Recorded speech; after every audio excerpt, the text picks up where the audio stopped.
Hello and welcome to episode 47 of the Kicking Back podcast. Today I'm joined by the best of the West, Olly West. I like it. You got it in. I got it in. I told you I would put it in, didn't I? But like second 10, Yeah. it's in. I think it's a good phrase, man. I think so. I said, we were saying before, use it as your catchphrase. Yeah. If you do, though, you got to kind of, credit me. Or I'll put it, when you make like a logo, I could put in tiny writing. like who said the quote or, yeah. I think that'd be good. That'd be nice, man. Yeah. Yeah, do that for me. Pinned by Brad. Right. Yeah. So, Ollie, how are you, sir? You know what? It's this sort of December lunacy for musicians stuff. So yeah, man. It's kind of busy. And like every day is just long and drawn out. But I'm okay. Look, the fact I'm stood up and I have work and all the rest is good. How are you? I'm good, man. Thank you for asking. People never ask me how I am on the podcast. Well, that feels odd, seeing as it's a conversation. I know. I know. I think people are too scared to ask me. Maybe they're intimidated by me. Do you think it's because they think you're going to come out with some quite deep? I don't go deep at the start normally. No, well, it's probably the safest time to ask. If we're like 45 minutes and 2 beers in, and I go, "How are you?" and a single tear falls down. It's like, stop the stream, stop the podcast. No, I can't. I'm good though, mate. Thank you very much for asking. I know the feeling, the December feeling. Obviously, I'm not doing the whole musician thing, but it's the video side of things. It's been crazy. Busy, yeah. It has been busy, but I'm only a few days away now from my delightful Christmas break. How long have you given yourself? I've given myself basically till the 30th, so like 2 and a bit weeks. Oh, that's good. Which is nice. That's proper. That's like a proper.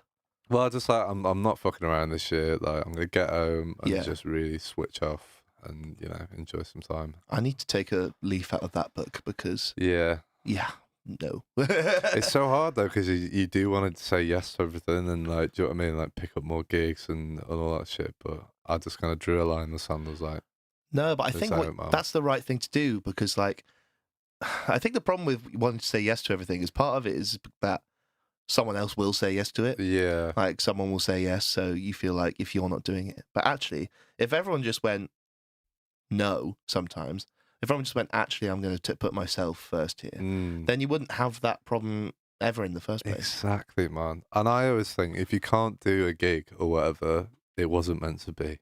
Yeah. That's my thinking of it. It's like, if they want you, they'll probably ask you again. And if they don't, who gives a fuck? Yeah, exactly. You know what I mean? It's like, it's out of your control. There's like things in your circle of control, and then there's things that are just not. And then that is just one of those things, isn't it? Someone asks you a gig, you're like, oh, I can't do that. That's out of my control as well, because I'm already doing something. And then, I mean, you just can't be like screwing your head around with it. No. What if and all this, but so we're simple beasts, Ollie. We need time to like, recuperate and give our minds a rest. I'm all about that. And what you just said about the things you can control or don't control. I was having a chat with James Bradshaw the other day about this. Oh yeah, lovely man. Because he was like stressing about things like he's not doing the things that he wants to do. I was like, bro, there's things that you can't control. There's things you can have influence over. Do you know what I mean? And like you can sort of push the boat in a certain little bit of a way, but like most of the time you just got to be like, it is what it is, man. Yeah. Take it as it comes. I mean, it surprises me that he would say that because he is like smashing it, Well, this is the thing, isn't it? Like, I was like, I couldn't believe we were having this conversation, but like, he's like, because he wants to do like more of his own original stuff and that, but he's obviously doing is it Dermot Kennedy? Dermot Kennedy's tour, which is fucking amazing. Yeah. And he was saying that he's like, I'm not ungrateful, like I'm really, really lucky for what I'm doing and stuff, but it's just like, I wish I just had a bit more time to do my own stuff. I was like, well, bro, that's what you want to do? You've got to draw your line in the sand, man. Be like, okay, this month here in 6 months' time, that's going to be me time. Yeah. And nothing else is going to get in the way. That's absolutely something I'm terrible at doing myself. Like I don't necessarily practice what I preach. Yeah. I'm a pretty poor one for going like, no, I'm going to dedicate this time. What I do normally instead is dedicate all the time to do my own stuff, and then in every possible gap around it, fill it with things. And so by the time I actually get to do my own stuff, I'm knackered. But I'll get there. You live and learn. I'll get there in the end. We're only young men, Ollie. That's it. We're in our prime. Well, I've got at least 5 years left of my life, so like we've got plenty of time to learn. It's cool, man. It's cool. You joke, but then when you keep like on, that some people ask you for gigs, don't they? And like, "Are you free in September 2023?" And I was like, "I might be hit by a bus tomorrow." Yeah, yeah, but maybe.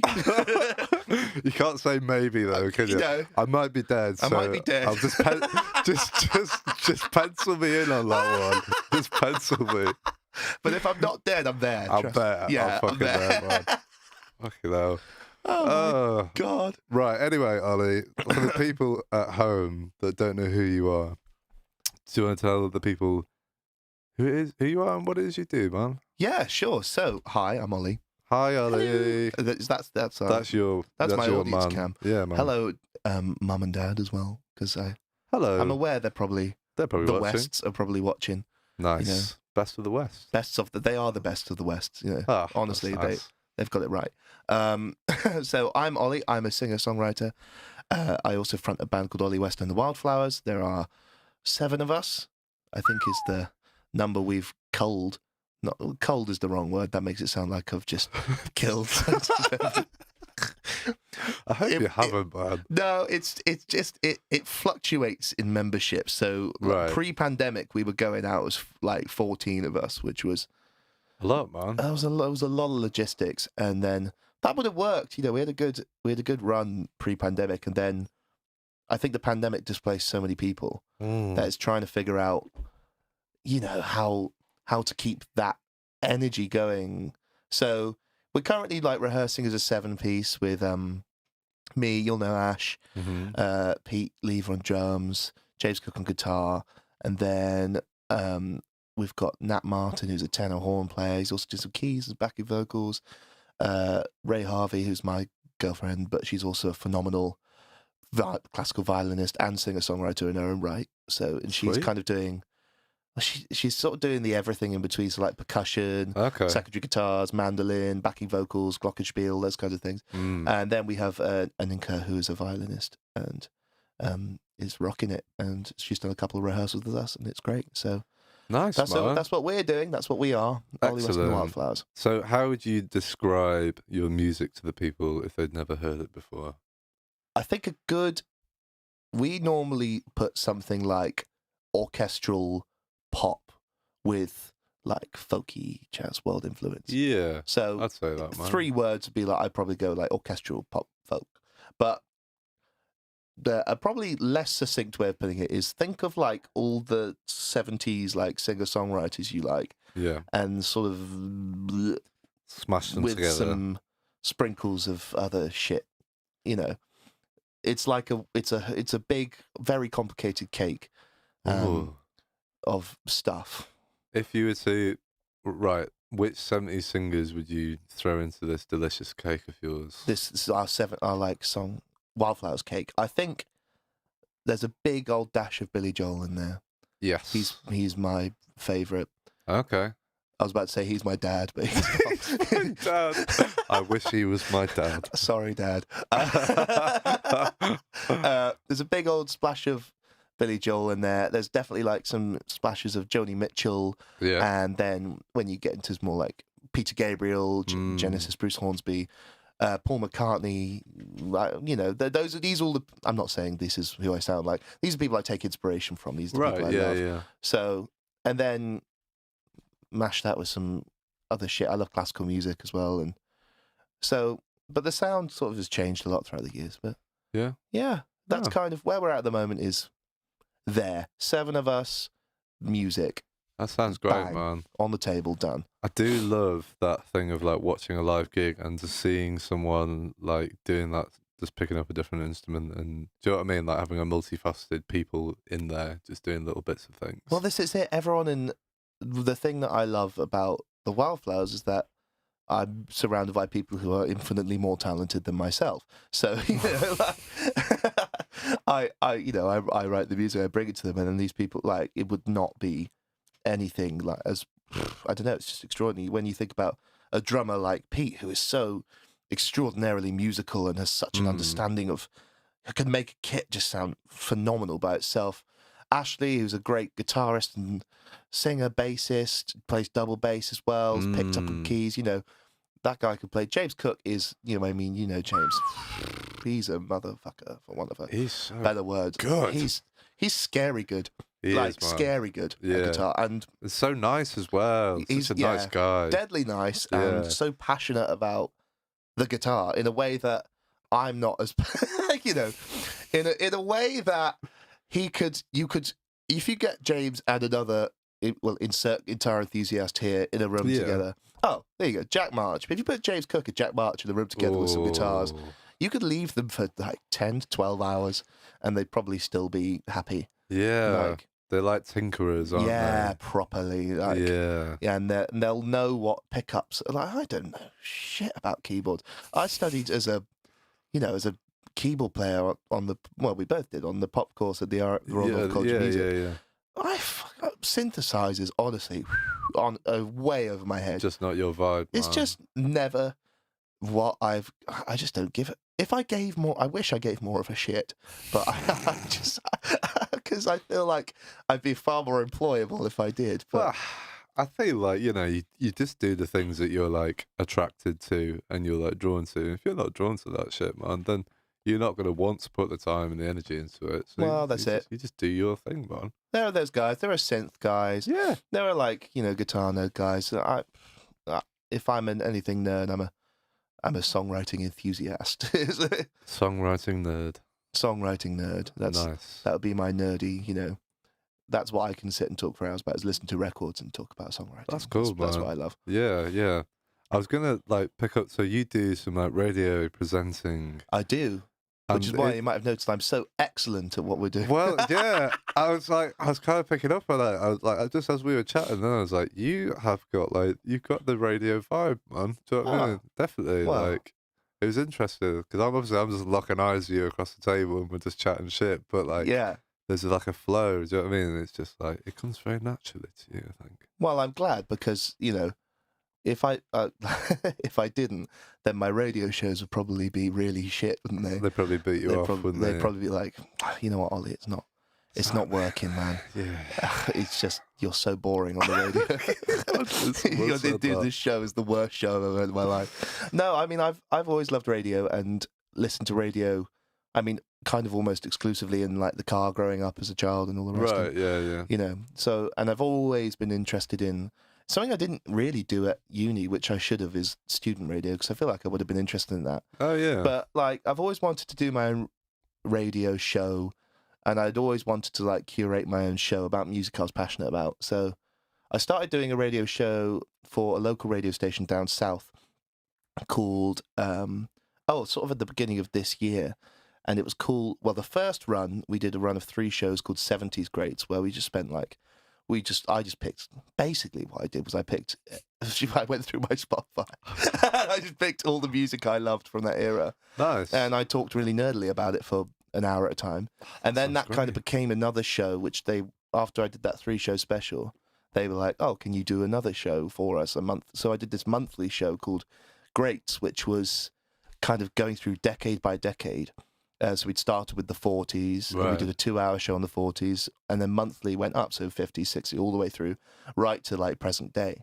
And that's been really interesting, actually, because it kind of challenged my knowledge, because I feel like I have a good knowledge of certain eras of music, 70s things. But, you know, 1940s, I was clutching at straws, you know. It took me, like, days of research and like, to get it as... You know, it was really interesting. So, but yeah, so I did that show, and then in the last couple of months, I've started on a local station down in Cheshire called Canalside Radio, which is a very different beast. It's okay. I don't pick any of my music on it. It's like, you know, I'm just there to present and all the rest. So right, okay. It's a different challenge, which is nice, and I think ultimately the combination of those two kind of factors, like being actually behind in a radio studio doing the actual live stuff, which is what I do at Canalside, versus me recording at home on one of these, you know. Yeah. And it's two very different things, but ultimately the combination of being able to pick some of my own music and the things that I enjoy playing and being able to like communicate with an audience is what I'd quite like Mm. in the future. Have you ever thought about doing a podcast? Actually, I did, and I started one. I thought this would be a good lockdown activity, and I recorded like 5 or 6 episodes of it, and it was like, I think the premise was getting a guest on, a musician or someone in the industry, and then chatting to them. I think it was like five questions basically. I think it was like their favorite album right now, their favorite song right now, their favorite song when they were 16. I can't remember what the other 2 were, but I recorded about 5 or 6 episodes of it before. I don't know. I think pandemic was just rough, wasn't it? And it was. Yeah, man. I didn't want to try and like force it, and I think at that time the priority I needed to focus on was the old noggin, which was not doing such a good job of existing. Yes. So I did. They are in a vault somewhere, but it was a shame actually, because I got some decent guests on. We spoke to a guy called Dean Friedman who collaborated with us a couple of years back on a track on our album. He was a songwriter in the 70s. We got a guy called Matt Owens on, who was the bass player in Noah and the Whale. Oh, And so we had some pretty nice guests on. But I do occasionally think about picking it back up. But I need do you think it will ever see the light of day? I feel like I'd have to re-record it now, because so much of it, like conversation-wise, was like, "How are you?" and everyone was like, "Well, still stuck inside." And it was definitely. It's odd. It feels of a time because it was so recently, but that period, those 3 months, like, were odd, weren't they? So strange. Honestly, this is a blur, man. It is a blur, and it's like this weird.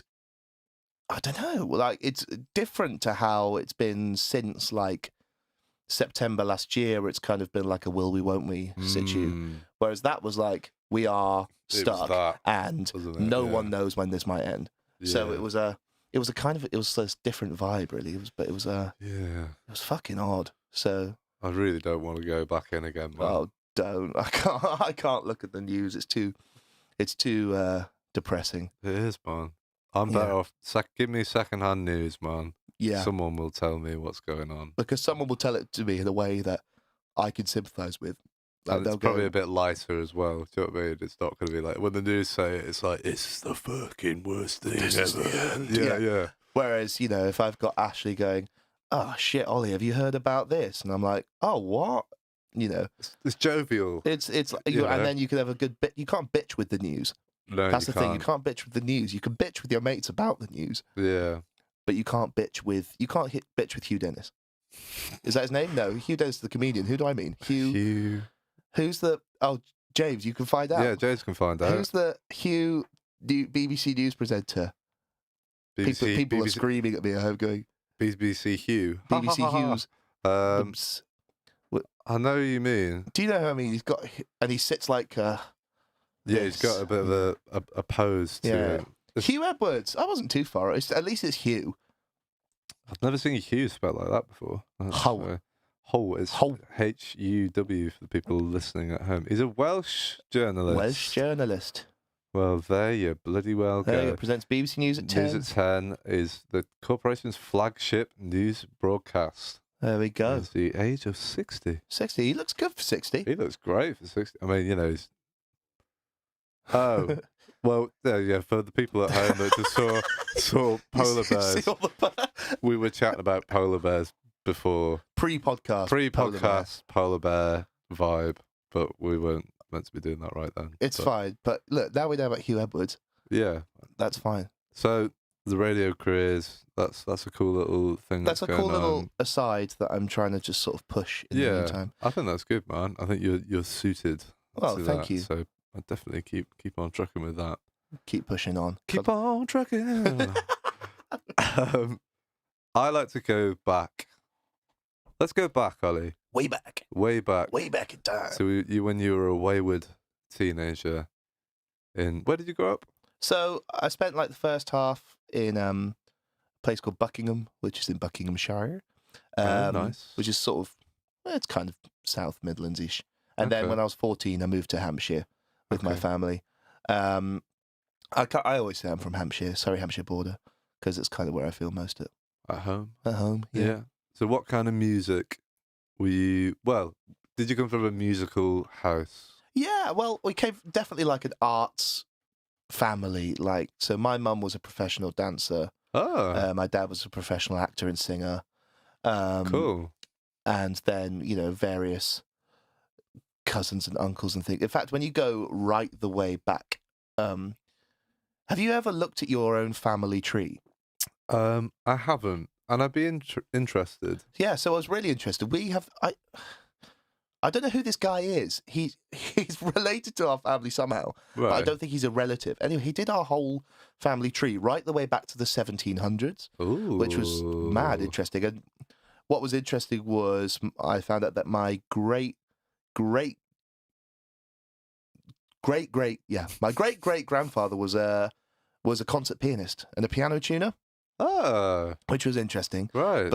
and apparently he went blind, which is Right. why he became a piano tuner, because at the time they sent blind people to learn to tune pianos because it was a skill that they could They could do do. really well. yeah, which was Interesting. yeah. So So that's interesting. So somewhere along the line there is that, but yes, a lot of my family are very musical or work within the arts and all the rest. So what kind of music were your parents putting on in the house? You know, what was the vibe? Well, all sorts really. Like, my dad was always a big, like, classic rock prog fan. So my dad loved Clapton Yeah. and Pink Floyd and the Allman Brothers and things like that. So we listened to a lot of that kind of music. My mum loves it. My mum loves everything really, except for the Beatles. She's not a Beatles fan. Really? Yeah, she's early. She doesn't like early Beatles. She can get like anything post Sergeant Pepper. She can get Get on behind. board with It's like the "Oh Love Me Do," like the skiffle stuff. Yeah, exactly. She's not into the Yeah. skiffle stuff, whereas my dad thinks she's mad for it. Yeah. So the Beatles as well. But my mum was a bit of a mix. She listened to all sorts of stuff. Quite often music that was popular as we were growing up. So, Yeah. David Gray, George Michael, big George Michael fan. Ooh. So that was kind of all in my head while I was growing up. And then, when did you, I like to say, teenage tearaways? What was your thing? Was you start to form your own musical identity, and what kind of bands did you sort of start picking up on your own? And tell me a bit of that. I mean, when I was like 10 or 11, I loved Michael Jackson. Yes. Which, yeah, I got big into Michael Jackson. He was and was definitely a contributing factor to my formative realizing I wanted to be a musician. And what? Okay, then- what album? Off the Wall. Yes, mate. Fucking yes. Come on, it's Off the Wall, isn't it? It's I love That's that. the one, isn't it? Yeah. That's the one. It is the one. Yeah, It is that's the one. that's the one I'll never forget. My dad playing for me for the first time in the car and going, "You got to listen to this," and putting on Off the Wall, the track. It's the title track. Yeah. And then me sat in the passenger seat, Dad sat in the car, and then him going, "Wait, this is the best middle eight in the whole world." He goes, "Do what you want to do," and me just going, "Oh!" It was so, Yeah. it was so good. So yeah, Michael Jackson's Off the Wall. Yes. That was key album. But then, honestly, it's really late because I feel like I missed, and I laugh now with a lot of my mates now about it because they're like, "How did you not hear this music?" But Right. I missed the whole guitar band, not punk, but that whole. I missed the that Kings of era. Leon Foo thing, Foo Fighters. Fighters. It just all passed me by because I was a piano player, and the people I looked up to were piano players. Really, Okay, and interesting. they weren't really that many. I was kind of while that was happening, and I just fucking completely missed it. Yeah. And then my dad got bought a Billy Joel album for Christmas. That was it. Honestly, that was it. I was 14. I learned. It's how I learned the piano. I'm self-taught mostly. Right. Okay. I started learning when I was about 7. I did my grade 1. I freaked out before my grade 2 and stopped having piano lessons. And then I learnt the piano by learning every single Billy Joel song by putting on the record No. and just fucking playing it over and over again. And that's how I learned to play the piano. Right. I am not. I like Billy Joel. I'm not. Hang on. No. It's not what you think I'm going to say. I know It's not what you. No. Okay. It's a positive thing. Don't worry. Right. I'm not going back to slag off Billy Joel. I've not listened avidly. So, what album would you recommend to someone that hasn't listened to that? I've heard obviously all the big ones. Yeah.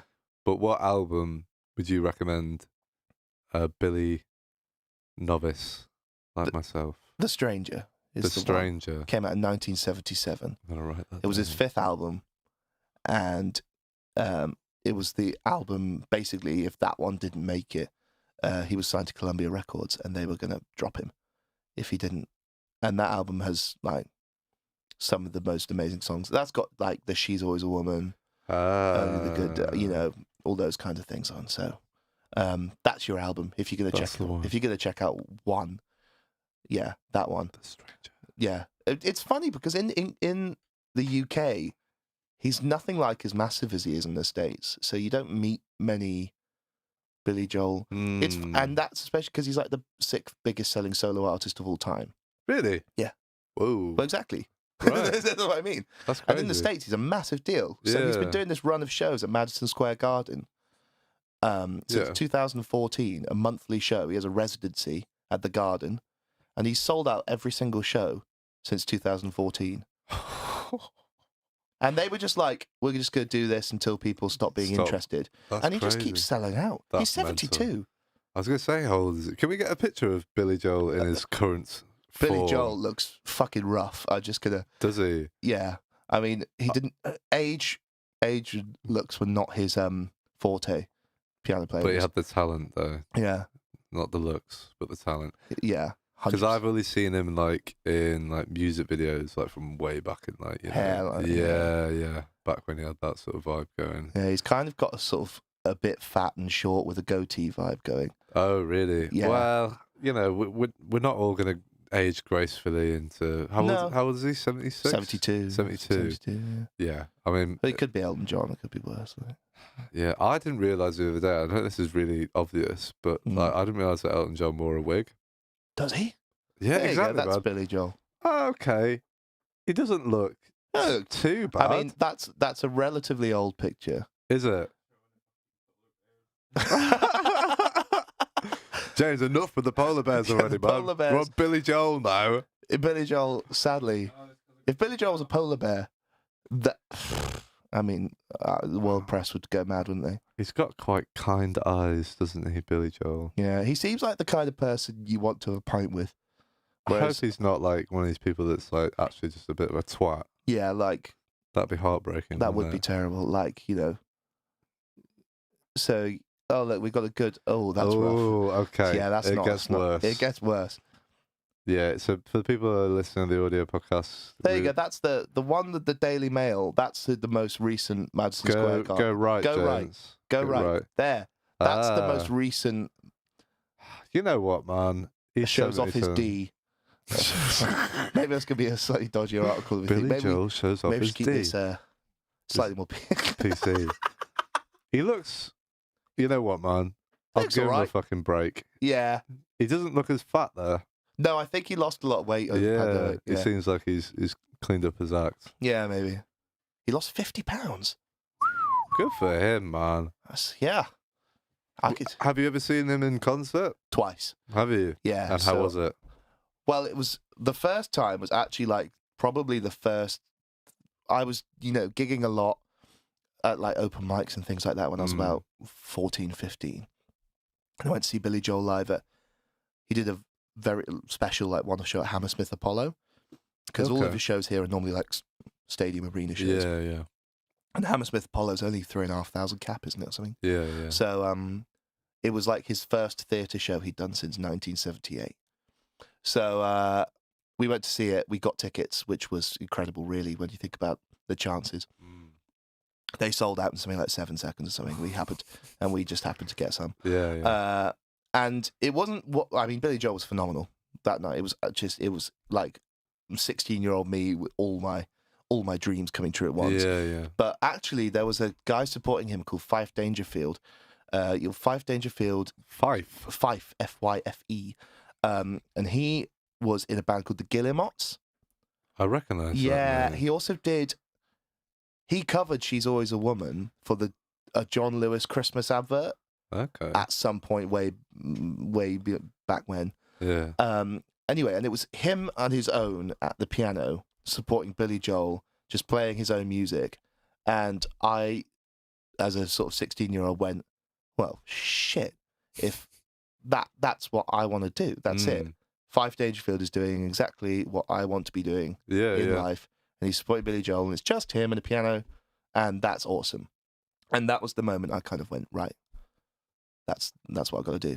Sweet. It's possible. Man. It made me realise it was possible. That's Whereas, cool. you know, when all your idols you look up to are like megastars, it's hard to think it's possible. But seeing just a guy in his sort of late 20s sat at a piano supporting one of the biggest artists in the world in the Hammersmith Apollo, I was like, anything's possible there. That's a beautiful story. Yeah, and then the second time was at Wembley. So Slightly different vibe. Slightly different vibe, equally cool. Yeah. Yeah, man. I mean, I do prefer a smaller. Yeah. You know, it's a bit Same. more. Yeah, like as soon as you get into huge arenas, it kind of just the sound kind of Yeah. Well, it was. dissipates. I ummed and ahed, and he came to Manchester once while I was at uni, and I didn't go because I was so worried that the first experience was going to be spoiled by him playing at the Trafford Cricket Ground with 60,000 people. Yeah. And then when he came to Wembley, I just thought, oh, fuck it, when am I going to see him again? That's it, man. I think you're right. Okay, I'm not going to compare the two, but like your Billy Joel thing sounds like my Michael Bolton thing. Did you go see Michael Bolton? I fucking love Michael Oh, Bolton. mate. I've seen him twice now, both in Blackpool. Yeah. Hilarious. But yeah, it's just that kind of thing of like, I don't know how long he's going to be around for anymore. Just go and see him. Just go Yeah, and do well, this is it. And you know, I've loved it every time. Yeah. Every time. Michael Bolton. Did he do Tell Me How Am I Supposed to Live Without Honestly, You? mate, if you haven't, if you've got like a spare half an hour upon an evening, just go into YouTube and just watch Michael Bolton's music videos, and you will not be disappointed. Well, I played that on my 80s show. Oh yeah. And I hadn't realised he'd written it. Right, okay. So yeah. his version, like he wrote it like 6 years earlier or something, didn't he? And then he's like one of the, dare I say it, one of the greatest male belt voices. Yeah. Oh, that bloke could sing. Unbelievable. He's still got it now. Obviously, you know, it's not quite as, you know, elegant. It's never going to be. But he's fucking old. How old is he? 70 something? James. Jay. We're really giving James a run Bring for up the his money. polar bears. Can you tell us how old Michael Bolton is? I think he's like 70 something. He's getting on, but like, you know, he still has it. Well, a lot of them are. A lot of the Michaels, you know, Michael McDonald. Yeah. Oh yeah. Yeah. Another great Michael. 68. 68. Oh, well, not bad. you know, similar kind of age. Yeah. Yeah. Cool. Right, Ollie. Cool. We chatted a lot of shit. Oh yeah. We have, but I think people need to hear some of your music. Oh, that'd be nice. I'd enjoy that. Yeah. So why don't you scuffle over to the performance area and get ready. Lovely. And then we'll hear some of your music. All right. I'll scoot. I'll see you soon, my friend. See you soon. It won't be long. Goodbye. So I hope you're enjoying the episode so far at home. Just give you a little catch up on who we are and what it is we do. We're Rec Rooms. This is the Kicking Back podcast. We talk to different musicians every week, do a live session with them. We've recently done some mental health podcasts and talked to psychologists, therapists, counsellors. That was like 2 weeks ago, so it's definitely worth going and checking that out. They're really, really good episodes, and they've got some great artists featured in those. If you're enjoying what you see, subscribe to us on YouTube. That would be really, really helpful because, you know, we work our asses off here, and it'd be nice to see it reflected in the subscriber numbers, of course. But yeah, we're going to go over to Olly West, our guest today, for some lovely music, and then we'll be back talking some more rubbish, I'm sure. So, without further ado, Olly West.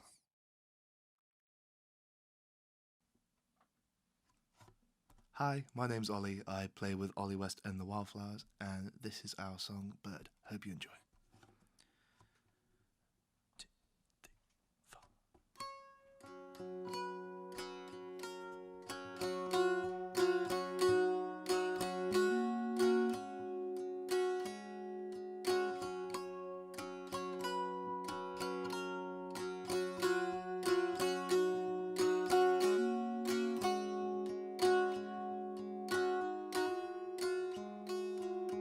Bird, how are you?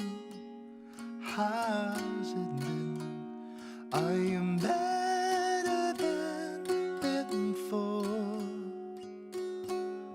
I was hoping I'd say more. Bird, how's your work? Are you tired? Do you want to share with me? Could you use some company?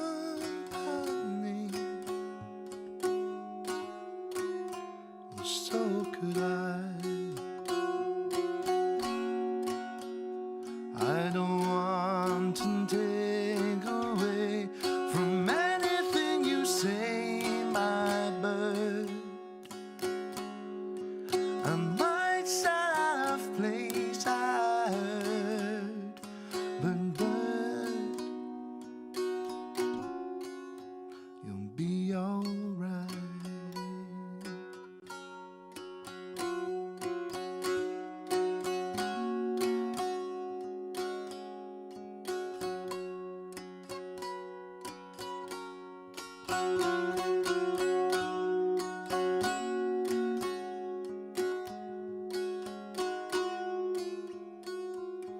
Bird, the days are cold, the nights are long. Is it time to fly away, where the sun will come again, like France or Spain? I had the best time, haven't you? From this tiny seed you've grown to a flower on your own. It's beautiful. All this strange politics is how it's gonna feel right now. If only I can show you how, bird, you'll be alright.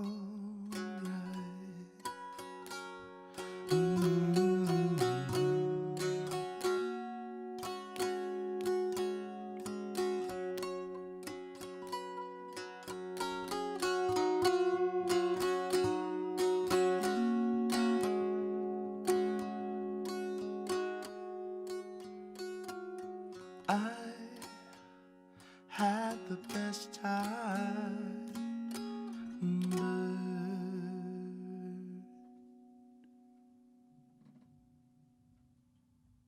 Woo! All right. Thank you. Gently, gently, gently. So I don't break anything.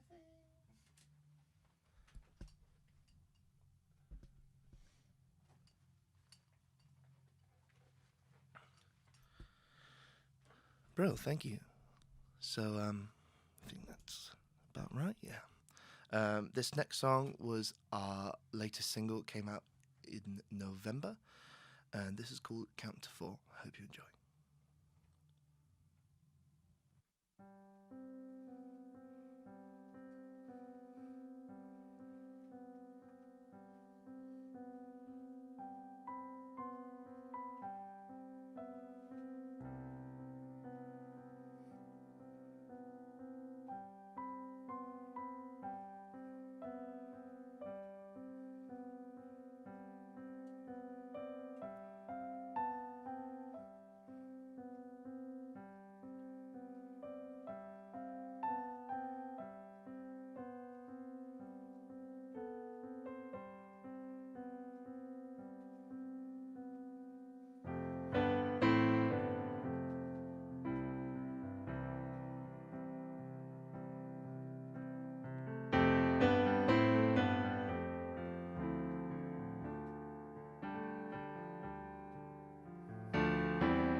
Read your note this morning, a matter of importance. I read each word one by one, and when 'twas said and done, I have to go. It's awful that you're lonely. I tried my best to be a present man, and I've paid all my dues. But if your words are true, then I'll have to go. It's really fine, dear, I wouldn't mind, dear. I'll try not to go wrong.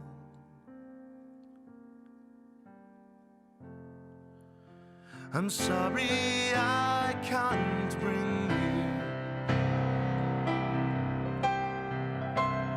all the joy that you brought to me. I'll have you count to 3. I'll drink my cup of tea and walk out the door.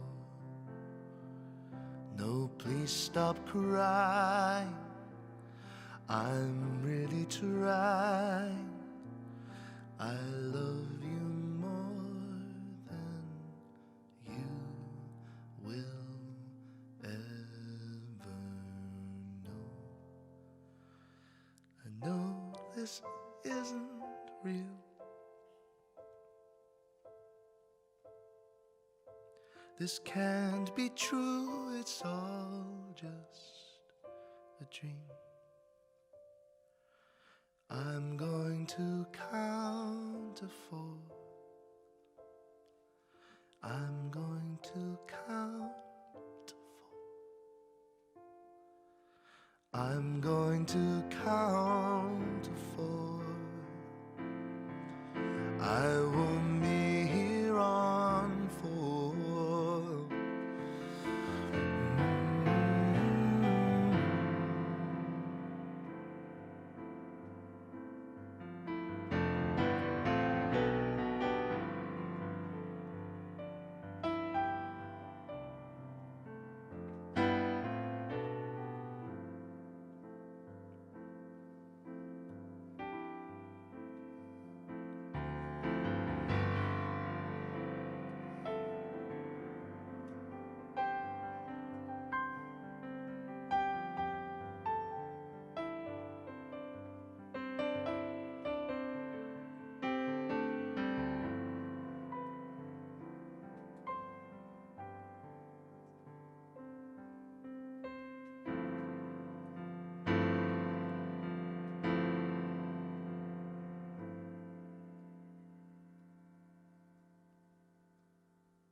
Woo!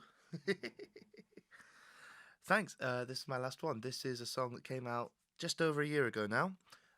We wrote it during the pandemic. It's called Shelf Life.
My sad little shelf life hangs by a tether.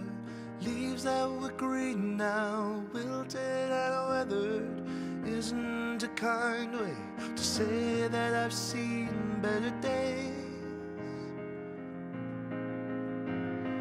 Eyes looking darker, face looking thinner. Tell them a joke, everybody's a winner.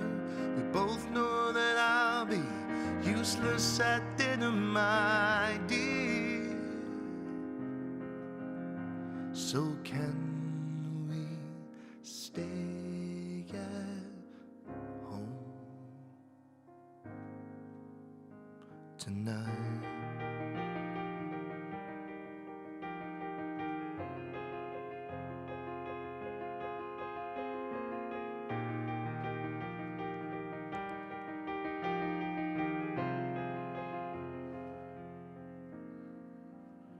Dressed to the nines, but the feeling inside is we shouldn't be here.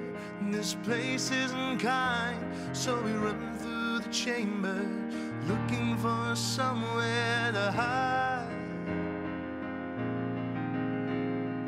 Birds are suspicious by changing the weather, frightened by marble and actors in leather, telling her, darling, everything's gonna be fine.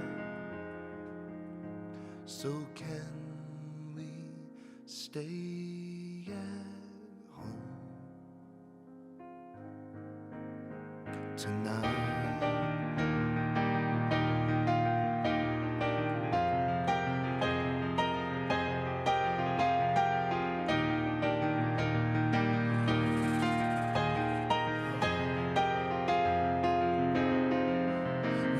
Stay back inside while cheerleaders ride in the sun.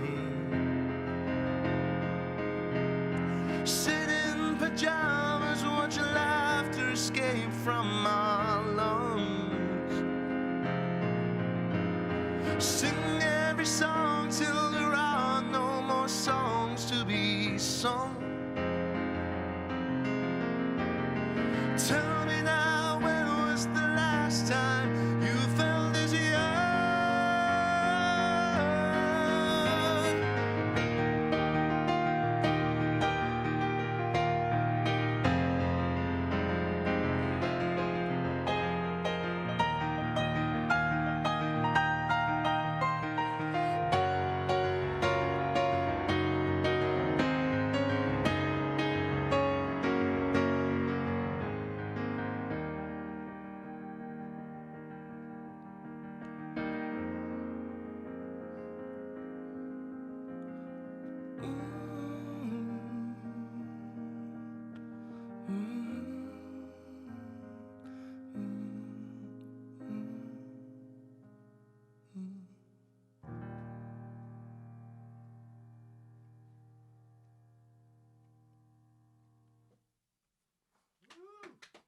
Thank you. So, LA, where can people find you? On all over the internet, you know, Brad. So facebook.com/Ollie West Music. Instagram is Ollie West Music. Twitter, it's Ollie West. If you type in Ollie West and the ampersand, you know, the twirly one, and the wildflowers, you'll probably find us. Yeah, so anywhere you can find music and things. Sweet. Thanks, LA. Thank you.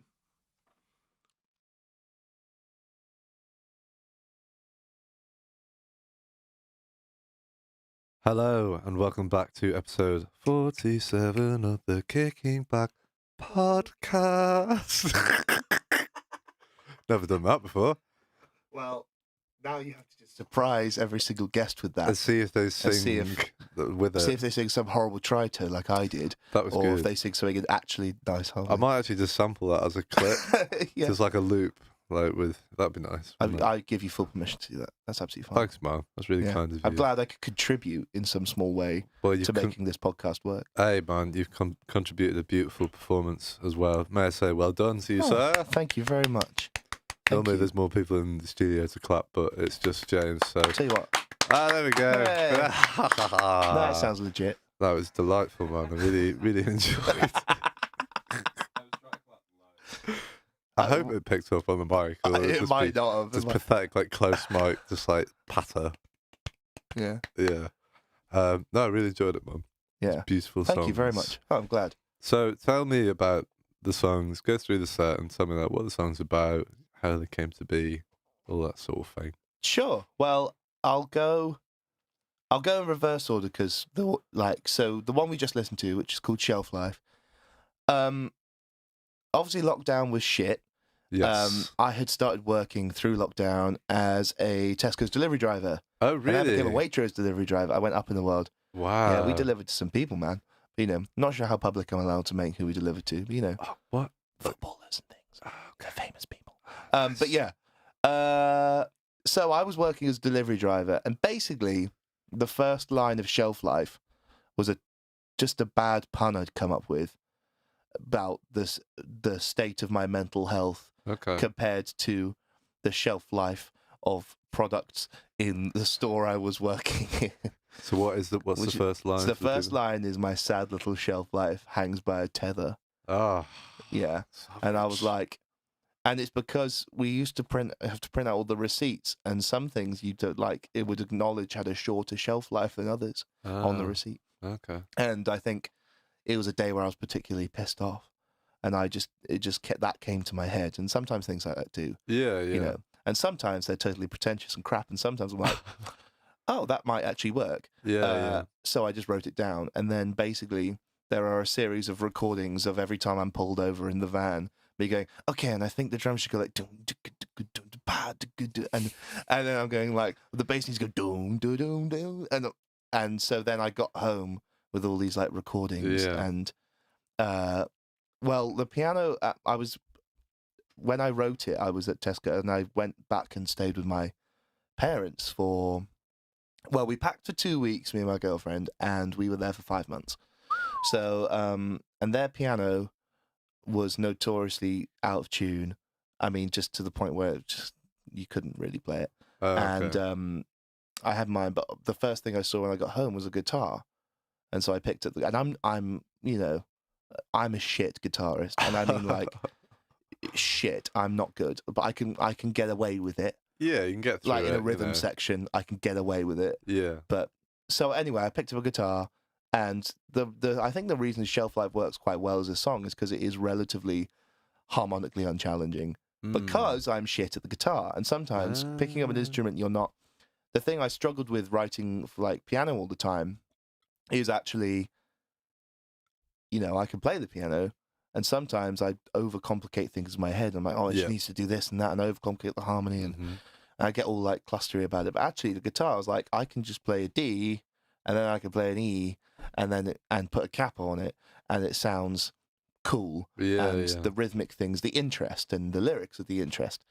So basically, it was just a pun that got out of hand, and then we released it as a single in October, and I think it's a pretty nice. I like it. It's a lovely song. Man. It's and the real achievement for me was that we all literally recorded in the height of lockdown from our bedrooms. Nice. So Pete had 4 microphones, recorded his entire drum kit. We padded it out with a couple of like samples that Jack March had.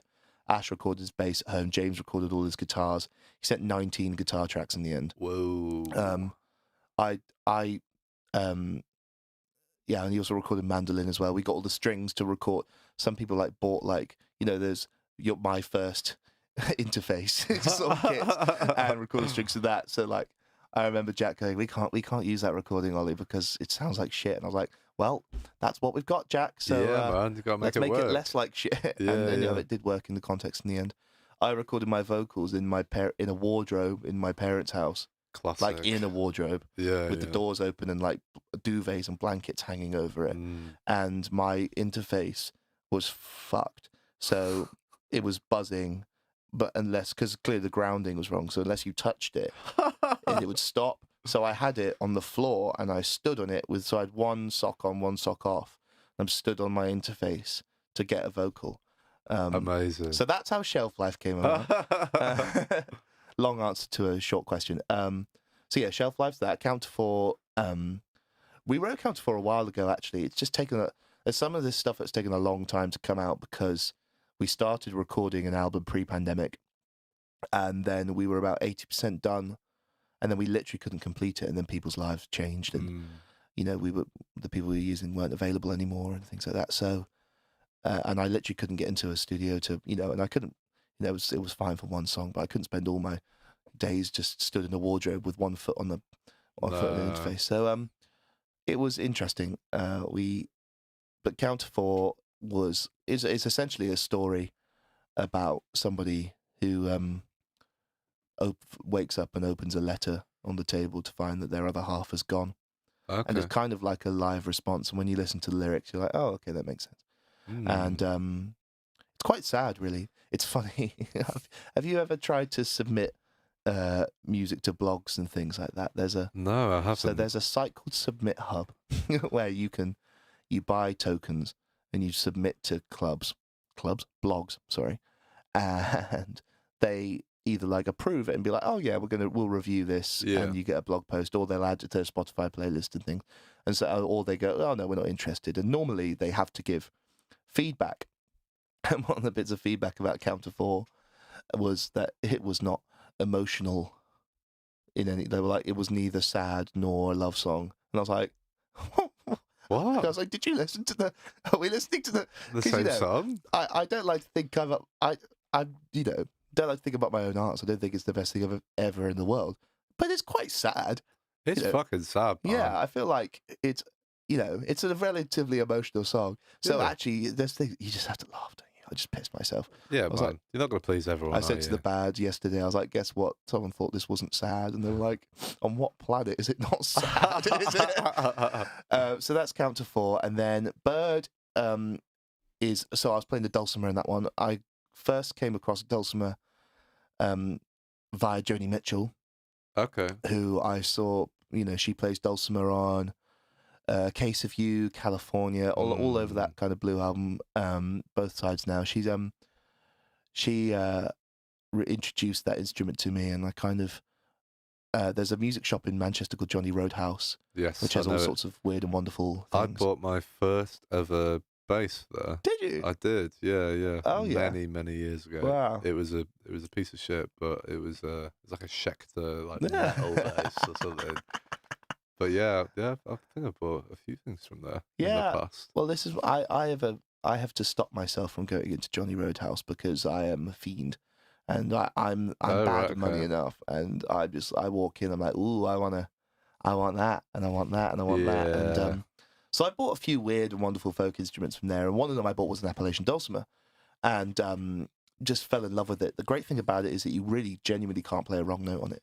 What's an Appalachian So dulcimer? there's the different. So there are two types of dulcimer. There's the Appalachian dulcimer is what I've got, which originated.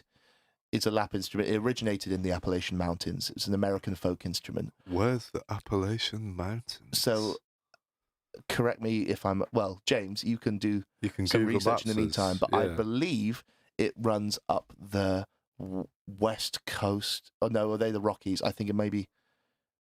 It's a coastline of America. There's a mountainous stretch, right? And so it kind of came from there. And there's a lot of like American folk music that has its roots in sort of, I guess, Scottish and Gaelic music. Oh, there we go. Let's zoom in. So it's to the east. Eastern It's the East Coast. How have I never heard of that, man? It's it's and it's huge. It's 2,000 miles, I think. Have you ever read A Walk in the Woods by Bill Bryson? No, what's that? Bill Bryson's a great author, travel writer, and he basically writes his book where he goes, I'm going to walk the entire Appalachian Trail, which is a very famous walk that you do through the mountains. You go from the bottom to the top. Okay. And he invites a friend to come and do it with him, and his friend is useless. But yeah, if you've never read Bill Bryson, it's very, very funny. What's that? A Walk in the Woods. A Walk in the Woods. So, and then there's a hammered dulcimer, which you will have seen. It's like a big... That's a bigger one, isn't it? Fucking million strings. It's almost like a table. And you play it with two... little hammers. Yeah.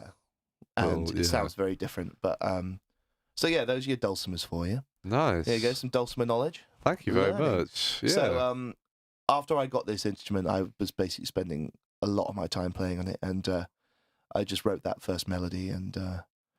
yeah, that's kind of where that came from. Right. But I love that instrument a lot. It's very, it's quite rudimentary and it's quite brittle, like the sound. It's, but it's just really like, we've had some really special moments when we were touring and playing that song where, out of the sound system. And in fact, one particular was we played at a place called Carnglaze Caverns in Cornwall. And it was a cave, like an actual cave. Oh. And the stage is in a cave and everything. Nice. And then there was this segment at the end of at the very end of the gig. They were like, we'd like to invite the audience down. And there was a deeper cave and there was like this underwater lagoon. Whoa. And the natural acoustics in there. What's that place called? Carnglaze Caverns, C-A-R-N. Go on, Glaze James. with a Z. Pull it up for us. Go on. We're giving you an absolute James. ride tonight. Yeah, man. Well, it's because all these full of so much interesting information. I want to see it. Carnglaze Caverns, they've got this beautiful underwater like lagoon.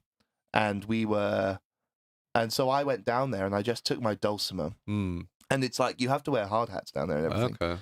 So I sat there and I played Bird and I played a version of The Times They Hear a Change on the dulcimer, just completely acoustic. And it was probably the best part of the whole gig. Whoa. Yeah, so that's the... Oh, that looks cool. Yeah, that's the underwater lagoon. So and you can kind of just go to the edge of it. And I just sat with my dulcimer and played for our audience. And it was just a really like lovely... How would you describe that to the audio listeners, this cave? Oh, it's just Ollie? like the best natural like reverb. Like if you just want everything to sound glorious instantly. Yeah. That if you could take a sample of that, if anyone can, I bet because there are people who do it, don't they? Yeah, it might have been done, man. It's probably been done, but like I would like that drowned on lots of things I do. It's just I mean, situationally, great. But yeah, absolutely phenomenal sound. So yeah, I've had some special moments of that instrument. It's nice. Yeah. And yours is like a hand-built one that was a gift you were telling me before. Yeah, so Ray bought it for me, my other half. She there's a guy who builds them in Wales. And right. Yeah, it's very lovely, and it's got a unique design on the front as well, which is nice, and all the poppies and things. Yeah, it's beautiful. It's a really lovely instrument. I like it a lot. It's delightful, man. So yeah, those are the three. Sorry, long answer. No, short man, question. I like the long answers. It's good, man. So, what's the plan now, Ollie? What's 2022? That feels crazy to say. Is that like soon? It's not far away, man. It's only a couple of weeks away. Shit, I had this crisis about Christmas. I didn't realize Christmas was next Saturday. Oh yeah. Oh yeah. It is, isn't it? Yeah. That's mental. Oh God, time really flies, doesn't it? I need to actually do some Christmas shopping. Oh yeah, I've not done any. No, hopeless. What's the plan? So, obviously, the pandemic kind of screwed us a bit, as it screwed lots of people. Yeah. We had a good like sort of trajectory going, and as lots of people did, and there was all kind of stop, bang, go away. Mm-hmm. So that was interesting. So what we've kind of been spending the last sort of few months doing is now we've been allowed to get back into a room together as we've been rehearsing. As I said earlier, like 7 of us. And we've written a lot of new music. There's some stuff we've still got to release that we recorded pre-pandemic. So things like Bird will be coming out probably end of January-ish. We've probably got another 1 or 2 maybe from those recording sessions that I'd like to finish. But then really what I want to do is start recording our new material because I think it's the most representative of where we are.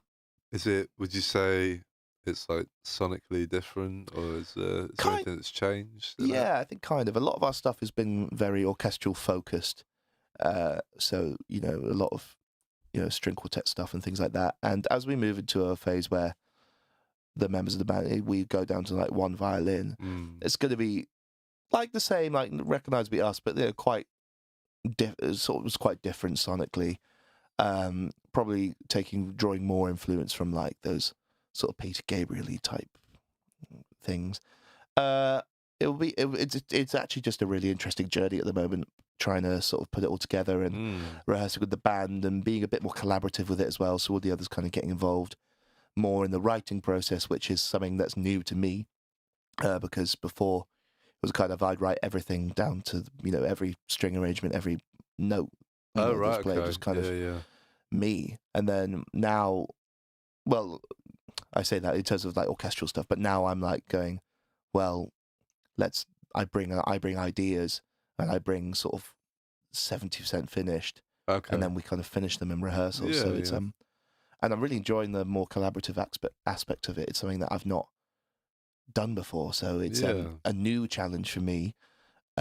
Learning to sort of let go of it sometimes as well, and like, Yeah, because everyone has we all have like a vision, don't we? Like when we write a song or whatever, like it needs to be this kind of thing, and like it is that thing of letting go, and like because other people will think of things you never even thought of. Do you know what I mean? Yeah. You let their expertise sort of flow into it. It can become it's okay if it becomes a different beast. Do you know what I mean? well, this is it. And as I was saying earlier, that a lot of them are like my other half, Ray, is an incredibly talented lyricist and songwriter, and Ashley's a brilliant songwriter. Pete has written some really great electronic music that he's shown me stuff. So these people all have like those kind of skill sets. So it would be a shame to be in a project where I was so vain I didn't let that happen.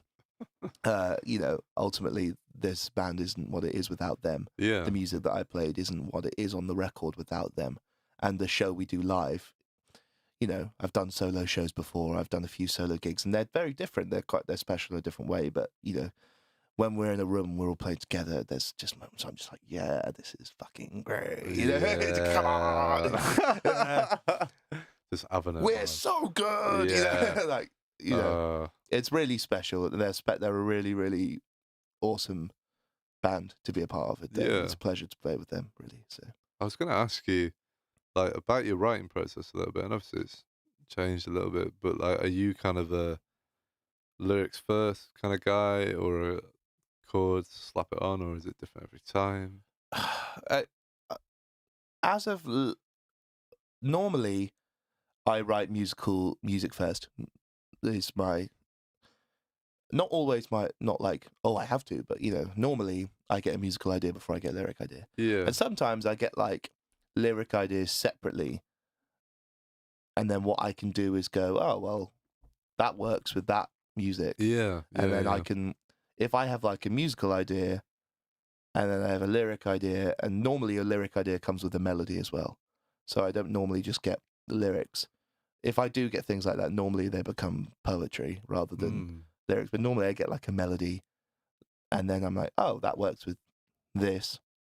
And then I can sort of, as the song, it's almost like a horrible birthing process of like, and then once some the song horrible is like child done, it is like a child, isn't it? Like, it's this satisfaction of like, good, that's done. Yeah. Not that's what you do with children. You have children. Oh, good, that was one child done. Great. Yeah, they're out now. Off you go. Off, be free.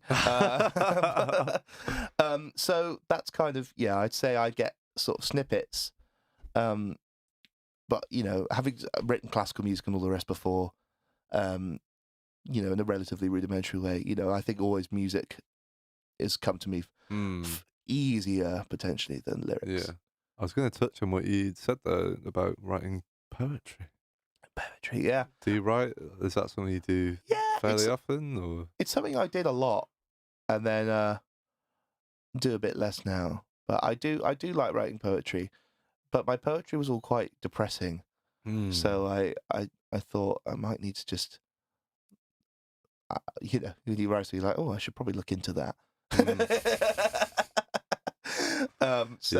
It's but I do like writing poetry, and I always thought about doing that more. So I think that's something I'm going to pick up more on the new year as well. Do you ever have you ever put any of it out, or is it just you just keep it in your own little private bank? Yeah, I put some of it out on my Instagram, like at the start of last year. Yeah. I was trying to put like a poem a week and on my Instagram, and I got about 2 months into that, and then the pandemic happened. Yeah. So that everything went out the window, really. But I was making it public quite a bit, but then some of my more recent ones I haven't done. But I would like to, I'd like to like get enough of a body of work together to make a little like, it's thought it'd be a nice thing to go with like a CD as like a little like a little Oh, book, like one of these little teeny tiny books yeah. of poetry. I always thought that'd be a nice thing to do. That's lovely, man.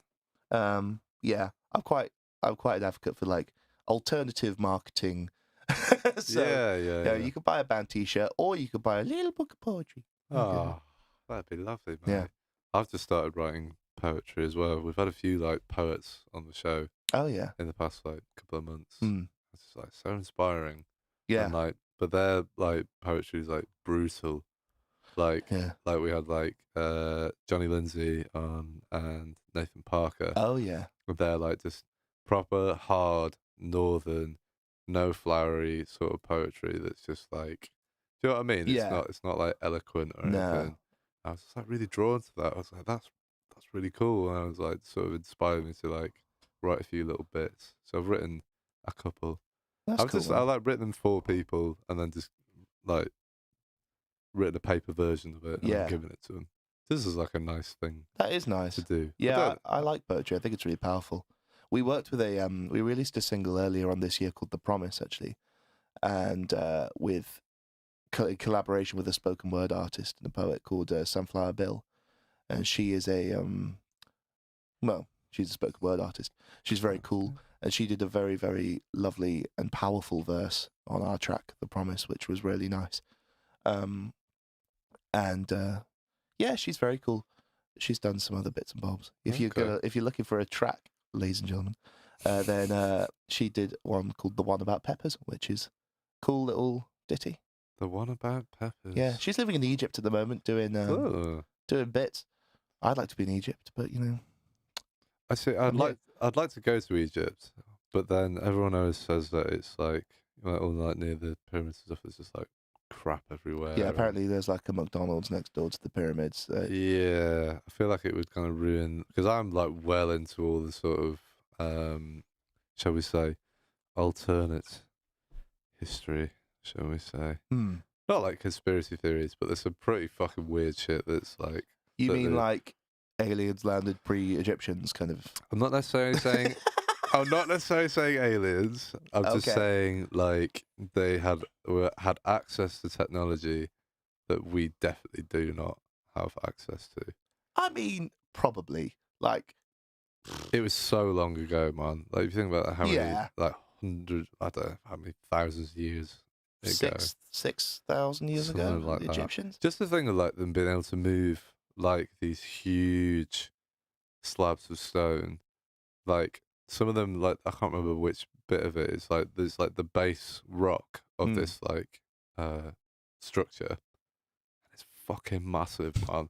I'm not even kidding. It's absolutely huge, and it's been moved from like hundreds and hundreds and hundreds of miles away. Yeah, that's like, isn't it? It's like we couldn't do that now. So it's like, how the fuck did that get from over here to here? There has to have something. There's something strange going on there, Mum. If I had a superpower, if you had a superpower, Ollie, what would your superpower be? And I'll tell you what my superpower would be. Well, I feel like yours is going to relate to the Egyptians, and mine Kind is of. not. A little bit. Superpower. I think I'd like to. Well, I'm tossing up between flying. Yeah. Because I just think there's nothing cooler than that, is there? That would be pretty awesome. But I do have quite bad vertigo. Oh, do you? Which I don't feel. Yeah, I couldn't ride a bike for it. I fell off a bike, and then it took me 3 years to get back on a bike. Really? Well, I was coming down a hill, and then it slipped from under me, and there was a car coming up, and it was a close call, and it really threw me off. And every time I got back on the bike, I just felt like I was going to fall off. All right. But so I feel like maybe I'd get used to it if I could just fly and it was natural. Yeah. So it's either flying or I know these are relatively conventional. No, I think invisibility. Yeah. Just the power of just being able to do that. What would you do with your invisibility, though? Nothing wrong. Nothing But untoward. no one would know. Just that, I think I just, I don't know, just get about. I'd want to see what like weird government shit's going on. Yeah. I feel like I'd like to be. Scoop. I'd love to be a fly on the wall in like some of those weird government board meetings where they decide major things and see what they say versus what they tell. I'd be intrigued by that, and then I could be like a whistleblower, and you could like film it. Yeah. You didn't know you're there. Yeah. Wow. You could blow apart governments. Amazing. Yeah. my power Go on. would be the ability to like touch an object and then like see its history, like know its entire history from like sort of conception to like the end. Almost like you just touch it and you like know it. Yeah. But would that happen with everything you touch? Because that would be. I feel like selectively. I was going to say you could select it, because if you were like, if you picked up a beer, for example, 12 times while you were drinking it, Yeah, and every time and you got that information every time. It'd be a bit of a head. And then if you accidentally like touch that while you were touching a bit, I feel like you have to have it selectively. Yeah, selectively. But then I could just like, you know, just all these like crazy mysteries and like just like all that, just like go there and be like, oh right, okay, that's that, and like, do you know what I mean? Yeah, just solve so many like historical Everything. whereabouts and like touch a person. Or maybe I wouldn't do that because I think that would be a bit unethical. Unethical, yeah. But like if there's someone like was like maybe like they were charged for murder or something, Yeah. you could be like, okay, Are you guilty? Yeah. the magic fingers. Or you could just go for like a really unethical therapist kind of approach. So what's up with? Okay. Oh wow, man, you got some issues.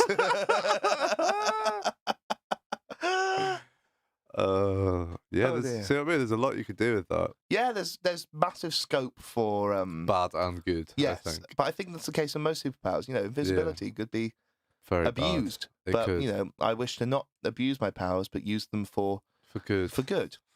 Well, we're good people. You know, I'd like to think we're nice. I people. mean, you're definitely a good person. I'm here. You know, so I feel, you know, we're here, man. We're here. I mean, you know, it's not going to happen. No, like, so we can suppose about these things, but yeah, you know, exactly. that's it, isn't it? Really, right, exactly. Ollie. One more time for the people at home. Mm-hmm. In that camera there. In this one here. Tell them where they can find your stuff. So, my name is Ollie West. I run Ollie West and the Wildflowers, and we're on Facebook at. Well, if you type in Ollie West and the Wildflowers, you'll find us. But it's facebook.com/Ollie West Music. It's Ollie West Music on Instagram.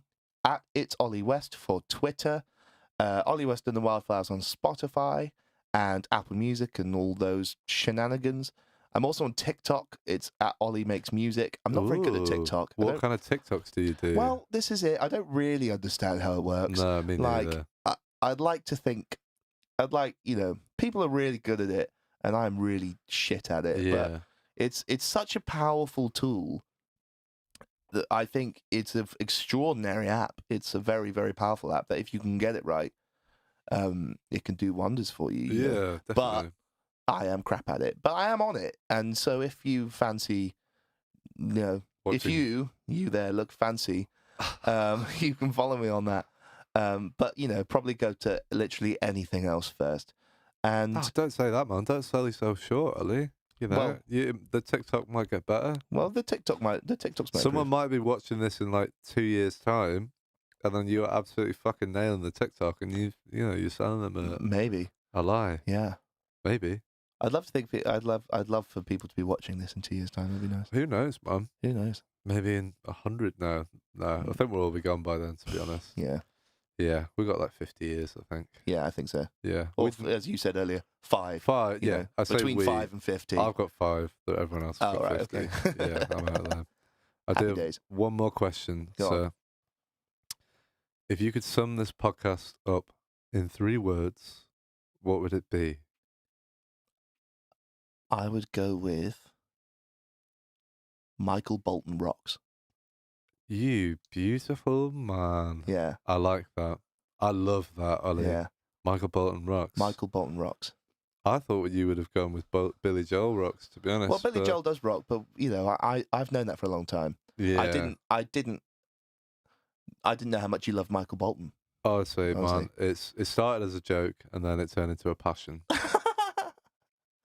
Michael Bolton Rocks. That's how I'm summing this up. Amazing. Well, Ollie, or surprise polar bears. Oh, I'll let you have either one. Well, I'm going to go with Michael Bolton's Rocks. Okay. But commended is surprise polar bears. Okay, that's like in brackets, surprise polar bears. Yeah. I like it. Thank you very much for coming on today, Mum. Well, thank you so much for having me. It's been an absolute pleasure, bro. It's been a bloody good time. It's been a bloody good time. I've enjoyed myself. Yeah, man, and we'll definitely get you on again in like, I don't know, 100 years' time. 100 years' time. It won't be me, it'll be my son or something. That Well, would they're be probably doing it. look, if it's me, then you're going to have a fucking miracle in your hands. Oh, shit, You're, I didn't you're even think it. 124, Ollie. How are you feeling? I'll be like, pretty fucked, to be honest. Just have someone talking for you on your behalf. You're just there in a wheelchair, like, Yeah. "Ah," yeah. Well, let's hope that doesn't happen. No, that'd be terrible. Let's but, hope you're gone before then. I But would like to think so. yeah. No, it's been a pleasure, man. We've chatted some bear shit. We've chatted some bollocks, but it's been good fun. It's been a lot It's of been fun. It's been good. I hope you people at home, webcamera, there we are. I hope you people at home have enjoyed the episode. Cheers, Good Ollie. elf, nice one. With Ollie. You can find more episodes like this on our YouTube channel, on all good podcasting apps. We put out a different artist every week. We talk to them. We do a live session. We talk some rubbish. It really is magical stuff. We've got a new series coming in the year, so keep an eye out for that. So subscribe to us on YouTube. Follow us on your podcasting apps. And we will see you next week for our Christmas episode, Ooh. which features all of the hosts from the year and some of our technicians playing some silly games. It's going to be good fun, man. Oh, I'm going to tune into Tune that. in for that. It'll Absolutely, be good. I'll tune into that. Next Tuesday, 7 p.m. It will be happening. No? When is it happening? Oh, we don't know when yet. We're editing at the moment. James has just corrected me, so I'll correct it. It's coming out next week anyway, so keep an eye on our YouTube channel. If you subscribe and hit the bell, you'll get notified when it goes up. So we will see you all next week for that. Hope you've had a lovely evening, and we'll see you again soon. Goodbye. Goodbye. Thank you for listening. Be sure to subscribe to the podcast to catch up on new episodes every week. Also, check us out on our Facebook and Instagram at Rec Rooms, where you can find out about our other exciting music series. We also have this and all our other episodes of the podcast up on our Rec Rooms YouTube channel for your viewing pleasure. See you next time.